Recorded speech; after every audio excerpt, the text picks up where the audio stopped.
Let me start from the beginning here. Yesterday I met my fiancée at our wedding venue for our 4-month out meeting to finalize details. We drove to the venue separately because she was leaving straight from work. Towards the end of the meeting she let me know her friend was dropping off her rental car and needed a ride home and asked if it would be okay. I said yes, thinking nothing of it as it wasn't that far from our home and I know her friend well. I get home and tried to get in touch with her for the next 3 hours. No answer. At approx the 1:30 mark I texted her friend and asked if she had made it to her okay. I was very worried. My fiancé ends up coming home and says sorry it took longer than expected, she hung out with her friend for a bit before leaving. Okay, no biggie, just LMK next time please. Her friend gets back to me a few minutes later and says sorry I couldn't make it to the venue, didn't see your fiancé tonight. I asked her why she would say this and she said she didn't know, she can't control what her friend says, and walked outside. I'm sketched out AF by this point. I've never done this but I looked at her phone records. Yes I did and don't regret it. I saw that when she went outside she called her friend that had texted me right after she went outside. I also saw an hour-long call with a number I didn't know on the way to the venue. I asked her what rental place they went to and multiple other questions. She had quick answers and they seemed legit. I thought maybe I'm crazy here, I need to chill and sleep on it. This morning I asked her to please see the text from her friend asking her to pick her up and I would apologize for questioning her the previous night. She said no. I said when I caught up to you yesterday on the way to the venue I saw you were on the phone, who was that? She said oh, that's the friend I picked up later on. That's when I knew for a fact she was lying. I said I looked at her phone records and knew that wasn't true. She then changed her story to say oh, I needed to meet up with a coworker to discuss a patient. Who is the coworker and why couldn't you discuss that over the phone? I need to show him the techniques in person, his name is Michael. Okay, I am sketched out beyond belief at this point, we never lie to each other. I asked to see the text with Michael. She said wouldn't let me see. I said why not if there's nothing to hide? Are you having an affair? Do you not want to be together anymore? She pauses and proceeds to tell me all the things that are wrong with me. I work too much, I don't spend enough time her don't listen. I'm astonished at this point, all of this is news to me. I put 2 and 2 together at this point, I know something sketchy is going on. I again asked to see the texts. It took about a half hour of convincing to see these texts and they were crazy. Sexual in nature and talking a lot of shit about me. Also how she wanted to be with him and how they're essentially in love. She started this job 1.5 months ago. He is her coworker. He is also 15-20 years older and divorced multiple kids. I have been financially supporting her for the last few months as she got back on her feet and was working extra so she wouldn't have to pick up a part-time job. We own a house which we both live in with 3 dogs and a horse. Sorry for the novel, I am beside myself right now. I did not see this coming and we were going to get married in 4 months. Any advice would help. Update 1. As an update, I was finally able to sit down with her tonight and go over this. Again, she came in trying to blame me for what she did. Trying to justify the cheating and lying as a direct result of my lack of communication and listening. She said she wouldn't have had to start talking to this guy if I had been listening better. I spend too much time in the office working and don't dedicate enough time to her. I tried to explain that I was putting in extra hours to try and support her and the family financially while she was struggling so she wouldn't have to get a part-time job. She said she would have rather gotten a part-time job, which makes no sense to me. She was under the impression that because this was short-lived, 1 week she say, and they only made out once, that we could move past this. When I brought up the texts where she was trashing me and talking sexual with him, she deflected hard and I got nowhere with that. I told her that I'm not the reason that this is happening. She went too far and should have communicated with me or thought about the implications first. That I can never trust her again and this is all because of her actions. Whether she wants to try and justify this as my fault is up to her. At the end of this part it got a bit calmer. I said listen, we just really need to figure out the house we own jointly and the 3 dogs. We came to the conclusion that either I stay and buy her out or we sell and get new places. The dogs, one of us will get one, the other 2 TBD. So that's where this left off tonight and we'll continue to keep you all posted on progress. Curious what you all would do about the house. Financially I can support it alone, but it is nearly 3,000 square feet and 5 acres of land which was bought solely to have her horse. She is taking the horse when she leaves and boarding it at a barn. Update 2. Day 3, I was able to sit and have a 3-hour conversation with her tonight. We talked about our relationship and what led to what occurred. It started with her telling me what I did wrong in our relationship. Lack of communication. Spending too much time working and on my phone. I don't disagree with any of these things. My mindset behind working so much was support of the family. I run an e-commerce business on the side and am a one-man customer service center and deals happen 24 hours a day. I am never not on the clock. I could have certainly been better about setting my phone aside and responding to people the next day. The lack of communication was on both ends, and a prime example of this is the fact that I was unaware she was unhappy with any of this. It was never communicated to me. She said she felt I would have gotten upset if she told me but never gave me the chance to work on it. I am not a perfect person by any means and many times I do or say things that are misinterpreted by her as rude. An example of this is a week or 2 ago I was trying to help her with a budget with her financial problems to try to set up a plan to get her on track. To note, I work in the financial industry and do this for clients all the time. She had mentioned that she owed me maybe $1,000 and she would get that back to me next paycheck. I said something like I think it's a little bit more than that, let's go through the transfers I've made to our joint account. It ended up being over $5,000. My purpose for doing this was not to make her feel bad but to realize how much I have been contributing. She took this as me trying to humiliate her. Was just trying to help and maybe my timing was off. She told me I have been too focused on money lately but I was only trying to make sure we were going to be okay. We still had quite a bit to pay for the wedding and my budgeting mentality was on overload trying to make sure we had enough. The fact that she keeps trying to justify what she did by attributing that as a direct correlation to my flaws really bothers me. She keeps telling me that she is surprised I would throw away 7 years of a relationship away like this. I keep having to remind her that I didn't throw it away, she did with her actions. She told me that I told too many people too quickly and we could have resolved all of this between us. She also said that she wouldn't have had to talk to someone else if I was a better listener and communicator. I have finally determined the extent of the affair, which I actually believe based on the text that I read. They began talking 1-2 weeks before via duct text. I don't know if they had met up before outside of work, but this time around he had asked her to the park to play basketball and talk. She met up with him and they ended up making out. I truly believe it didn't go further than this yet. But it would have in the near future, I am sure. She says he is not her boyfriend. She also took off tonight and I have no idea where she is at, assuming with him or a girlfriend. It is an awkward living situation, but I am hoping this resolves in the near term. I do think she wants me to get back with her and try to repair that. I think that the main issue was a lack of communication that manifested for a long time. We got into a routine, lived our boring simple life, and meanwhile this problem was never discussed and grew over time. She acted out instead of talking to me and also lied to my face / talked a lot of shit about me behind my back. She can be very sneaky and I don't think I can fully trust her again. Obviously this would be the easiest thing to do, but I don't think I would ever be truly happy. Understanding the root cause has helped me feel better. If nothing else, it will allow me to address my personality flaws / communication issues and see things from another perspective. I started hitting the gym today and will keep a routine going.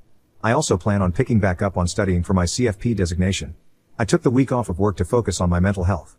Today I called the wedding venue and officially canceled the date. We were able to get some money back but lost a bit unless the date can be resold to another couple. Unlikely.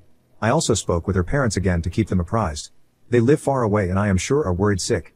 I continue to let them know everything is fine and calm and they don't need to worry about their daughter. I did some research and with interest rates where they are today I will not be able to find a comparable house for the mortgage I pay for this. Can barely find an apartment for less nowadays. I think my best option is to try and buy out her share and have her find an apartment. She seems agreeable at this time.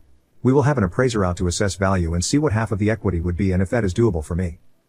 My questions to you all are, does this change your mind at all about the situation? Am I handling this properly? If not, what should I be doing different? Update 3. It's been nearly a month since this whole situation went down and I owe you all an update. Has been a very busy, emotional and eventful month. So I am not going to lie, the few days after this happened to me I was a pathetic mess groveling to get back with this cheating posse. It's embarrassing to admit, but it happened, and it was all part of the process of moving on. While in this vulnerable state I tried everything I could to do things right, make things better, but nothing worked. I was actually told that she had to make a decision, me or him, and she did the right thing choosing him. I think that's when I woke up and realized I'd let my self-worth go down the drain and I needed to take a step back and really focus on me and what was best for me. It is hard after 7 years of doing everything for someone else, to focus on your own needs, but that's exactly what I have been doing since. I moved our joint savings accounts to my individual checking account.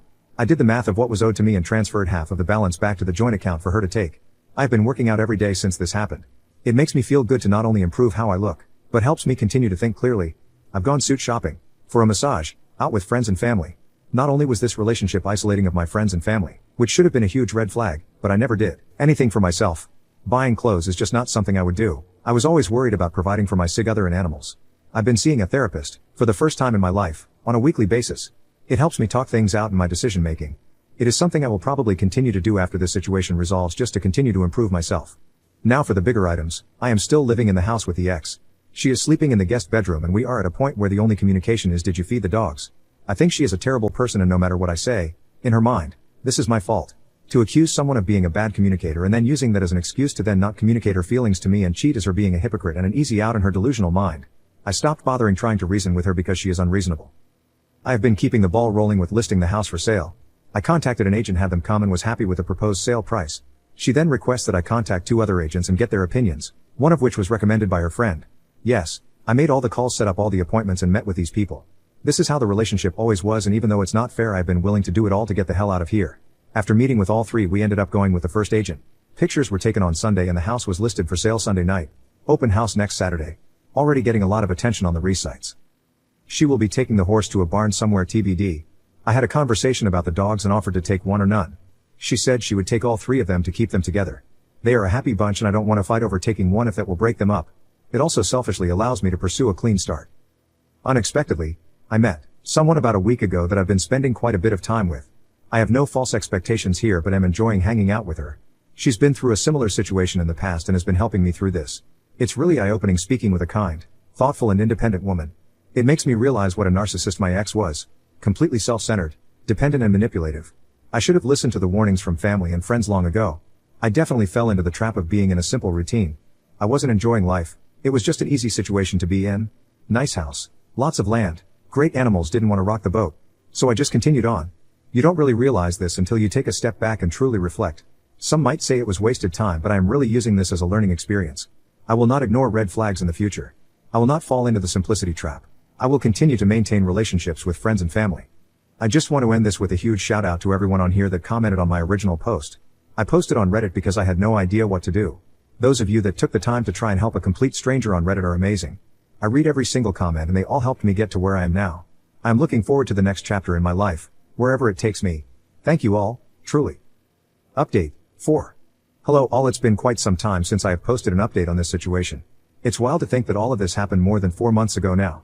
With time this has gotten so much better, and hopefully if someone stumbles upon this going through the same situation, it will help them realize that time heals everything. I shared the house with my ex until mid-May. It was painful being there with her and the dogs, knowing that my life as I knew it had ended. We were roommates who didn't like each other. I tried to avoid her as much as I could, but it was impossible. We stayed in different bedrooms, but the dogs were allowed to roam to and from at night, doors open. After the first few weeks she stopped sleeping out, and it didn't happen almost at all for the remainder of the time at the old house. The constant texting and phone calls, however, did not. I think they decided not to pursue a relationship but remained friends. I don't know for sure and didn't care enough to ask. She moved out in mid-May along with 2 of the 3 dogs. Saying goodbye to them was awful. The loss I felt could be compared to a loved one dying. During my last month there I met up with the ex and 2 dogs at a dog park a couple of times. While they recognized me and were happy to see me, I could tell that they were doing just fine without me, which made me feel better. There was little conversation with the ex other than about how the dogs were adjusting. She moved to a run-down house in a run-down area, to put it nicely. There was a yard for the dogs, but it was not fenced in. The last I heard, she was working on finishing the fence. During this time period I hit the gym every single day. I also grinded hard at my side hustle. I knew life was going to get expensive and wanted to prepare myself. In the time period from March-June 15th when I moved out, I had done 6 figures in sales at this side hustle. I also made 0 big purchases. This allowed me to save a significant sum in addition to the proceeds from the sale of my old property. Due to this, I was able to comfortably afford a nice house in a nice area with a decent sized yard for the dog that stayed with me. Selling the old house was easy. Buying the new house was absolutely brutal. Thankfully, the buyers of my old house allowed me to rent it back from them for a month until 6/15. I made offers on a total of 5 houses and finally got the last offer accepted towards the end of May. It is really nice being out of the old place. The memories associated with that house haunted me every day. Especially after my ex left with the other 2 dogs. It was just very empty. Moving was a pain, but friends and family came in clutch to help with it all. I have now been here a little over a month and it is feeling more like home daily. I am still seeing the same woman, who is now my official girlfriend. I live a bit closer to her now, which is nice. She treats me really well and I am very lucky to have her in my life. She helped me get through this situation and has been very cognizant and accommodating relating to my need for space and my emotional ups and downs. I've never been with someone who communicates so well, and it is making me a better communicator myself. My emotional intelligence has also grown significantly. Overall, life is good. While this was one of the hardest things I've had to go through, I feel blessed that it happened. I was going to marry a completely self-centered, ungrateful boss. I was so comfortable with my daily routine and didn't want to disrupt my animals' lives or lose my house. So I was willing to put up with being miserable. I will continue working on myself and learning more about my own wants and needs. I will also continue to provide my dog with the best life possible. I do think about my ex regularly. Lots of flashbacks of good and bad memories. My new therapist has been extremely helpful, helping me realize that I probably won't ever get the apology from her that I want. She's just too proud to admit what she did was wrong. Communication with my ex has been very limited. I don't plan on seeing her or the other 2 dogs again. I've accepted that is what is best for everyone. If I missed anything you have questions about, please feel free to post a comment and I'll be happy to answer. This situation is over at this point and I won't be making any more posts on the subject. Thanks for following the saga and for all the support through the process.